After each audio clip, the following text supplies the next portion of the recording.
Hai hai hai, kita berjumpa kembali untuk belajar materi tematik kelas 5, tema 2, dengan tema udara bersih bagi kesehatan.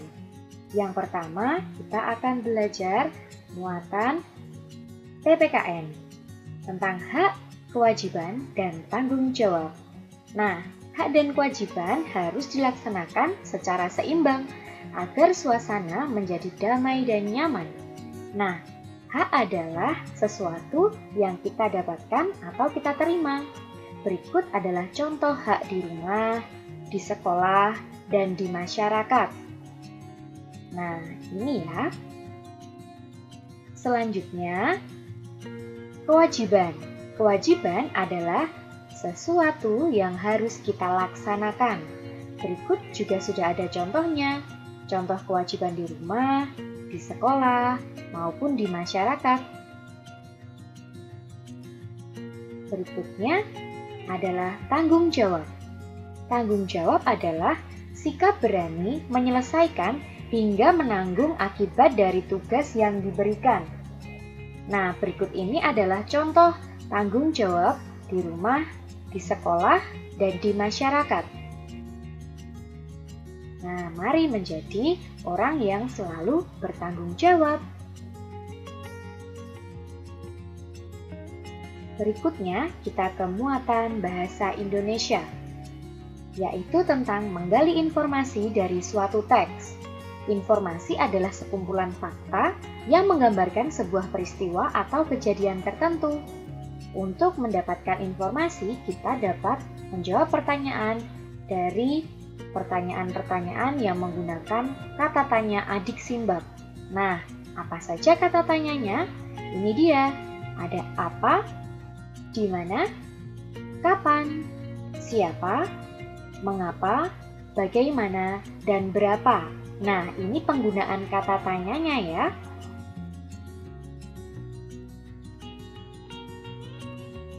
Nah, menggali informasi dari suatu teks. Untuk teks bacaan, cara mencari informasinya adalah dengan cara membaca dengan seksama. Selanjutnya membuat daftar pertanyaan sebanyak-banyaknya. Bagaimana caranya? Yaitu membuat kalimat tanya menggunakan kata-kata tanya tadi itu. Yang ketiga, mencari jawaban dari pertanyaan yang telah dibuat. Dan yang terakhir, merangkai kembali jawaban dari pertanyaan tadi menjadi sebuah paragraf singkat. Nah, seperti itu ya caranya. Berikutnya untuk materi IPA. Nah, untuk IPA kita akan belajar tentang sistem pernapasan. Yang pertama, sistem pernapasan hewan. Nah, sistem pernapasan hewan disesuaikan dengan tempat hidupnya. Contohnya, cacing tanah bernapas menggunakan permukaan kulitnya yang basah. Lalu, serangga. Ini contohnya ya. Nah, serangga itu bernapas menggunakan trakea. Ikan menggunakan insang. Amfibi, contohnya kata ya, menggunakan insang ketika masih berudu dan paru-paru serta permukaan kulitnya ketika dewasa. Selanjutnya, reptilia. Nah, ini contoh hewannya. Mereka bernapas menggunakan paru-paru. Selanjutnya, burung. Mereka bernapas menggunakan paru-paru. Nah, ketika terbang, pernapasan mereka dibantu oleh pundi-pundi udara. Selanjutnya, mamalia. Ini ada contoh mamalia darat dan mamalia air. Mereka bernapas menggunakan paru-paru ya. Berikutnya adalah sistem pernapasan manusia. Manusia bernapas menggunakan paru-paru. Nah, ini dia alur pernapasannya. Ini ada organ-organ pernapasan pada manusia. Yang pertama adalah hidung. Nah, di hidung ini, debu dan kotoran dari udara yang masuk disaring oleh rambut hidung, serta di sana juga terjadi penyesuaian suhu dan kelembapan. Berikutnya yang kedua adalah udara akan masuk ke trakea atau tenggorokan. Nah, di bagian atas ada faring. Nah, di sini ya. Faring itu adalah pertemuan rongga mulut dan rongga hidung. Maka ketika kita sedang makan, disarankan untuk tidak sambil tertawa atau berbicara supaya makanan juga tidak berpindah ke saluran pernapasan atau trakea. Nah, di trakea ini, debu dan kotoran dari udara disaring kembali dan dihantar ke paru-paru. Nah, setelah itu kita akan bertemu dengan bronkus. Nah, bronkus itu adalah percabangan trakea ke paru-paru kanan dan ke paru-paru kiri. Bronkus ini selanjutnya juga akan bercabang-cabang kecil. Nah, ini namanya adalah bronkiolus. Nah, ini ya. Selanjutnya yang keempat adalah paru-paru. Nah, di paru-paru ini, di bagian ujung bronkiolus tadi, terdapat alveolus. Nah, alveolus inilah yang menjadi tempat pertukaran O2 dengan CO2. Itu ya untuk sistem pernapasan manusia.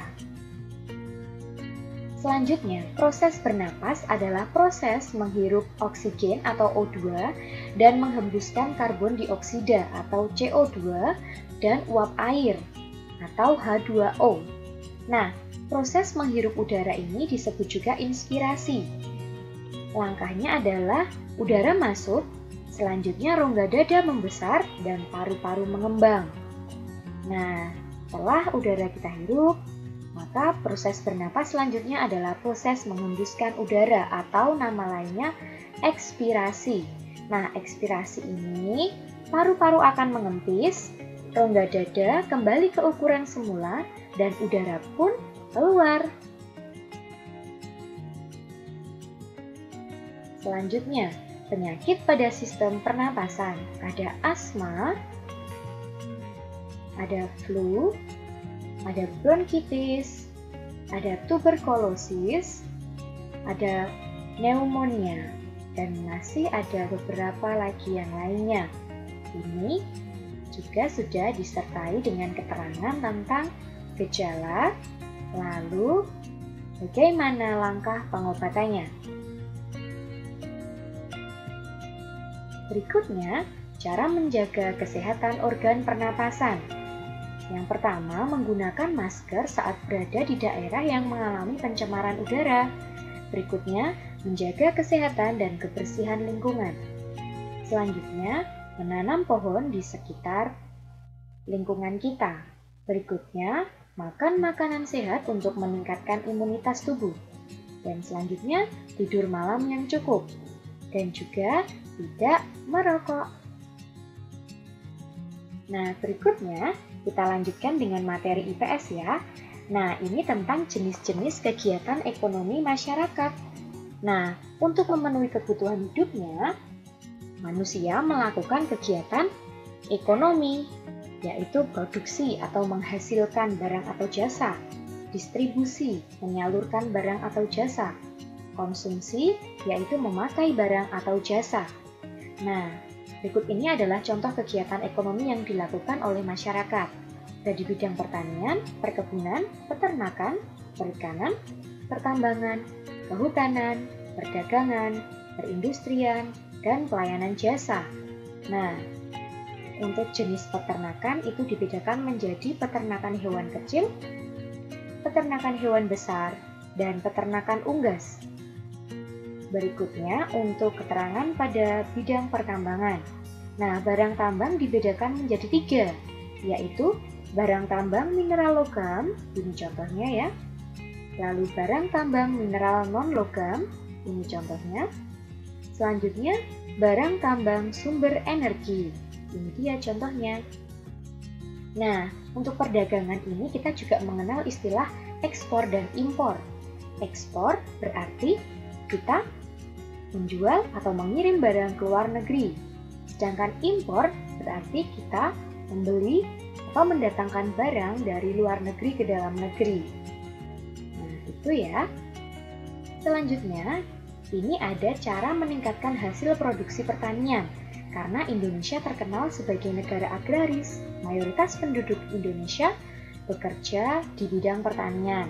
Nah, ada cara intensifikasi, lalu ekstensifikasi, diversifikasi, rehabilitasi, dan mekanisasi.